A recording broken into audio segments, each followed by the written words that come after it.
Hello friends, स्वागत है आप सभी का आई एग्जाम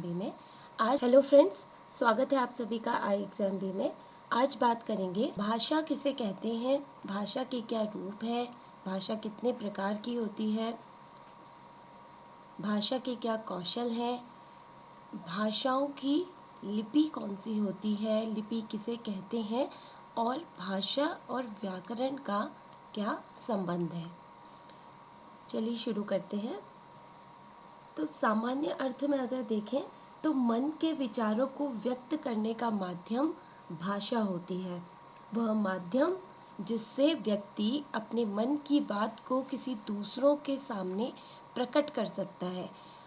और वो प्रकट करने का माध्यम कैसा होता है? बोलकर, अपनी बात को कह करके, सुनकर के भी अपनी बात को व्यक्त कर सकता है, लिखकर, लेखन शैली के द्वारा भी अपने मन की बात वह दूसरों तक पहुंचा सकता है और पढ़कर अपने मन के भावों और विचारों को दूसरों के समक्ष प्रकट कर सकता है। तो कह सकते हैं जिस माध्यम से अपने भावों या विचारों को व्यक्ति दूसरों को समझा सके, बता सके कि उसके मन के भाव क्या है, वही भाषा है। दूसरे शब्दों में हम कह सकते हैं विचार विनिमय का जो साधन है वह भाषा है। जब हम किसी के सामने अपने विचारों को प्रकट करते हैं और दूसरे के विचारों को समझते हैं तो वह भाषा होती है। अब प्रश्न उठता है कि भाषा क्या व्यक्त करने का साधन है। तो भाषा अपने विचारों को प्रकट करना, अपनी कल्पनाओं को प्रकट करना, अपनी भावनाओं को प्रकट करने का एक साधन है। यह जो माध्यम होता है, भाषा को प्रकट करने का जो माध्यम होता है वह दो प्रकार से होता है। एक होती है मौखिक भाषा और दूसरी होती है लिखित भाषा। भाषा की अभिव्यक्ति के यदि रूप की हम बात करें तो भाषा की अभिव्यक्ति के दो रूप हैं, मौखिक भाषा और लिखित भाषा। मौखिक भाषा में हम अपने मनोभावों को बोल करके प्रकट करते हैं। जैसे नाटक या फिल्म में अभिनेता अपने संवाद और भाषण या वाद विवाद में वक्ता अपने विचार बोल करके प्रकट करते हैं। तो ये सारे जो रूप होते हैं ये वह भाषा के मौखिक रूप में आते हैं। लिखित जो भाषा होती है, जब हम लिख करके अपने विचारों को प्रकट करते हैं, पुस्तक लेखन है, कविता लेखन है, ये सभी लिखित भाषा के अंतर्गत आते हैं। यह भाषा का स्थायी रूप होता है। लिखित भाषा भाषा का स्थायी रूप होता है। जैसे कोई भी पुस्तक है, पत्र पत्रिकाएं हैं, कोई ग्रंथ है, ये सभी लिखित भाषा के रूप हैं। और मौखिक भाषा जब श्रोता सामने हो और उसके समक्ष आप अपने विचारों को प्रकट करें तो यह मौखिक भाषा होती है। मौखिक भाषा उच्चारण का विषय होती है और लिखित भाषा लेखन का विषय होती है। मौखिक भाषा अस्थायी होती है जबकि लिखित भाषा स्थायी होती है। तो इस तरीके से बोलकर या लिख करके व्यक्ति अपने भावों को दूसरों के समक्ष प्रस्तुत कर सकता है। यह माध्यम भाषा कहलाता है। अब भाषा के कौशल की बात करते हैं कि भाषा कौशल भाषा का व्यावहारिक पक्ष है।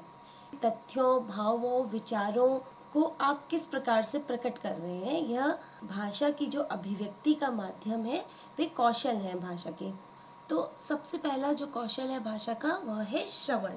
भाषा को आप सुन करके ही ग्रहण करते हैं, तो पहला कौशल है श्रवण। जब आप किसी की बात को सुनते हैं, सुन करके समझते हैं, वह श्रवण कौशल होता है। सुनने के बाद जब आप अपनी अभिव्यक्ति देते हैं तो वह वाचन होता है, अर्थात बोलना। तो सुनना, बोलना, पढ़ना, पठन कौशल। जब आप कोई पुस्तक इत्यादि को पढ़ते हैं, समाचार पत्र को पढ़ते हैं, तो यह भी एक भाषा का कौशल है। और उसके बाद जब आप लेखन क्षमता के द्वारा अपने मन के भावों को प्रकट करते हैं तो यह लेखन कौशल है। तो भाषा का विकास किस प्रकार से होता है? पहले बात को सुना जाता है, फिर बोला जाता है, फिर पढ़ा जाता है और फिर लिखा जाता है। तो श्रवण, वाचन, पठन और लेखन ये इसी क्रम में होते हैं। छोटा बच्चा भी जो होता है पहले सुन करके अपनी इंद्रियों को सशक्त करता है। पहले वह सुनता है, सुनने के बाद वह बोलना सीखता है, बोलने के बाद वह पढ़ना सीखता है और अंत में वह लिखना सीखता है। तो इस प्रकार से भाषा के जो कौशल हैं वह 4 प्रकार के हैं: सुनना, बोलना, पढ़ना और लिखना। अब आती है लिपि। भाषा को किस प्रकार से लिखा जाता है? तो अभी हमने जाना था कि भाषा के 2 रूप होते हैं, मौखिक और लिखित। प्रत्येक ध्वनि जो हम बोलते हैं उसे लिखने के लिए चिन्हों की आवश्यकता होती है। इन्हीं चिन्हों को वर्ण कहा जाता है। तो जब हम ध्वनियों का लिखित रूप करते हैं तो वह कहलाती है लिपि या फिर चिन्ह। तो लिपि का अर्थ है चिन्ह। ध्वनियों को लिखने के लिए जिन चिन्हों का प्रयोग किया जाता है उसे हम लिपि कहते हैं। तो भाषा को चिन्हों द्वारा प्रकट करना लिपि का कार्य है। दूसरे अर्थों में लिखने का ढंग या रीति लिपि कहलाती है। तो भाषा की मौखिक ध्वनियों को लिख कर व्यक्त करने के लिए जिन वर्तनी चिन्हों का प्रयोग किया जाता है वह लिपि कहलाती है। वर्तनी चिन्ह लिपि है। तो जितनी भी भाषाएं हैं उन सब की अपनी अपनी एक लिपि है। हिंदी भाषा की अगर हम बात करें तो हिंदी भाषा की लिपि है देवनागरी। देवनागरी लिपि का विकास ब्राह्मी लिपि से हुआ है और इस लिपि का प्रयोग सर्वप्रथम गुजरात नरेश जयभट्ट के शिलालेख में मिलता है। इसकी विशेषताएं ये हैं कि यह लिपि बाएं से दाएं की ओर लिखी जाती है। इसमें प्रत्येक शब्द के ऊपर एक क्षैतिज रेखा होती है जिसे शिरोरेखा भी कहा जाता है। संस्कृत, हिंदी, मराठी, कोंकणी, नेपाली आदि भाषाओं की लिपि देवनागरी है। तो हिंदी भाषा की लिपि देवनागरी है। इसे नागरी लिपि भी कहा जाता है। तो परीक्षा में 2 प्रकार से इसमें प्रश्न भी पूछे जाते हैं कि लिपि किसे कहते हैं। तो लिखने का ढंग या रीति या वर्तनी चिन्हों को लिपि कहा जाता है। हिंदी भाषा की लिपि कौन सी है? हिंदी भाषा की लिपि देवनागरी है। अब देखिए विभिन्न भाषाओं की कौन कौन सी लिपि है। हिंदी और संस्कृत की लिपि है देवनागरी। इसी प्रकार से उर्दू भाषा की लिपि है फारसी। अंग्रेजी, फ्रेंच, स्पेनिश इत्यादि भाषाओं की लिपि है रोमन। पंजाबी भाषा की लिपि है गुरुमुखी। बांग्ला भाषा की लिपि है बंगाली। तो इस प्रकार से सभी भाषाओं की एक लिपि होती है जिसमें लिख करके जिन चिन्हों के द्वारा भावों को व्यक्त किया जाता है वह लिपि होती है। अब देखते हैं व्याकरण किसे कहते हैं। तो भाषा के शुद्ध व्यवहार के लिए हमें भाषा के नियमों को जानने की आवश्यकता होती है और इन नियमों की जानकारी हमें व्याकरण से प्राप्त होती है। तो शुद्ध बोलना और शुद्ध लिखना यह व्याकरण का कार्य है। प्रयोग के स्तर पर भाषा की मूलभूत इकाई वाक्य होती है। व्याकरण हमें वाक्यों के गठन के संबंध में पदों की और पदबंधों की जानकारी देता है। साथ ही व्याकरण के नियमों से हम अशुद्धियों के प्रति जागरूक रहते हैं। तो व्याकरण अगर हम सामान्य रूप से कहें तो भाषा के शुद्ध रूप का ज्ञान व्याकरण कराता है। जैसे यदि मैं कहूँ राम खाना खाती है, यह वाक्य अशुद्ध है।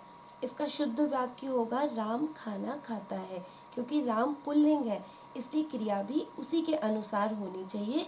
यह बात हमें व्याकरण के द्वारा ही पता चलती है। व्याकरण के 3 विभाग होते हैं: वर्ण विचार, शब्द विचार और वाक्य विचार। वर्ण विचार के अंतर्गत वर्णों या ध्वनियों की परिभाषा, उनके मानक रूप, उनकी संख्या, उनके भेद इत्यादि पर विचार किया जाता है। देखा जाता है कि जो वर्ण है उनका उच्चारण सही प्रकार से हो रहा है कि नहीं, या उनका लेखन जो रूप है वो सही प्रकार से हो रहा है अथवा नहीं। दूसरा है शब्द विचार। इसमें शब्दों की परिभाषा देखी जाती है, शब्दों की व्युत्पत्ति कैसे हुई, शब्दों की रचना कैसे हुई और शब्दों का प्रयोग किस प्रकार से अर्थ के अनुसार किया जा रहा है। और तीसरा और अंतिम होता है वाक्य विचार।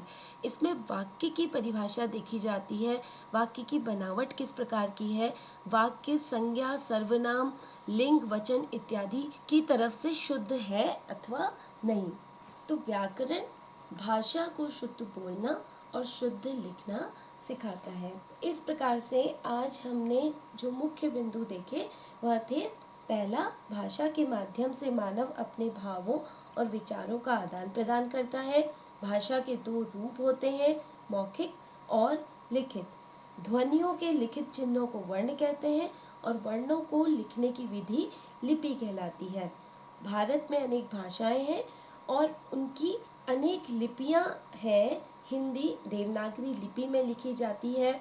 व्याकरण के द्वारा हम भाषा की प्रकृति को समझकर उसका शुद्ध प्रयोग करना सीखते हैं। अगले वीडियो में हम देखेंगे भाषा और बोली में क्या अंतर है। तब तक के लिए स्वस्थ रहिए, प्रसन्न रहिए। धन्यवाद।